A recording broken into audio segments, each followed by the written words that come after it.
야당에도 같이 하자고 제안했지만 국민의힘은 거절했습니다. 국회의원이면 다 여야 관계없이 이렇다는 이런 인상을 주려고 하는 아주 나쁜 의도가 있어요. 민주당은 오늘 국민권익위원회에 당 소속 국회의원의 부동산 소유 및 거래 현황에 대한 전수조사를 의뢰합니다. 국민권익위의 조사 결과가 나오면 본인들의 소명을 들어보고 미흡할 경우에 수사기관에 이첩할 것입니다. 수사기관과 사법기관의 무협의 결정이 나올 때까지 탈당 조치 등 엄격한 집행을 하겠습니다.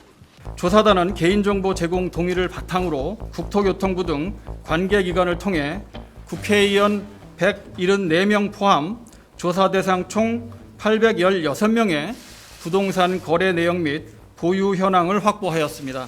그리고 이 자료들과 등기부 등본, 국회 재산신고 내역 등을 교차 검증하였습니다. 그럼 조사 결과를 말씀드리겠습니다.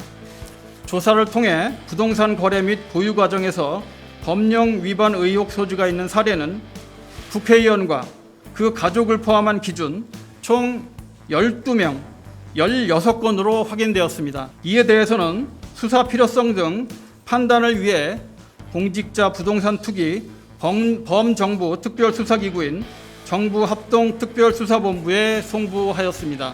의혹 내용을 말씀드리면 부동산을 매매하면서 매도자가 채권자가 되어 과도한 근저당권을 설정하는 등 부동산 명의 신탁 의혹이 제기될 수 있는 6건, 의원이 본인 지역구 개발사업 관련 토지를 매입하거나 대규모 개발계획 발표 전에 부동산을 취득하는 등 업무상 비밀 이용 의혹이 제기될 수 있는 3건, 그리고 농지를 작용하지 않거나 방치한 경우 등 농지법 위반 소지가 있는 의혹 6건, 그리고 건축법 위반 의혹 1건이었습니다. 권익위원회에서 요청한 금융거래 내역, 소명서 등과 관련해서는 거의 대부분의 의원들이 관련 자료를 제출하는 등 더불어민주당의 적극적인 협조로 강도 높은 조사가 이루어졌습니다. 다만 직접 조사권이 없어 일부 제출되지 않은 금융거래 내역과 소명되지 않은 부분에 대해서는 조사에 한계가 있었습니다.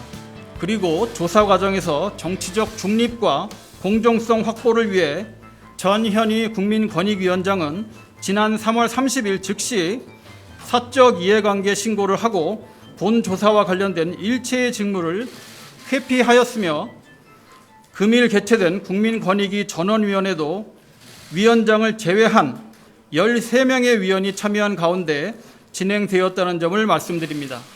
당 출신이 위원장으로 있는 보내는 것 자체가 셀프 조사고 눈 감고 앙하기라고 보는 거죠. 철저하게 성과 있게 전수조사해서 결과가 위반된 게 나오면 저들도 기꺼이 보내겠습니다.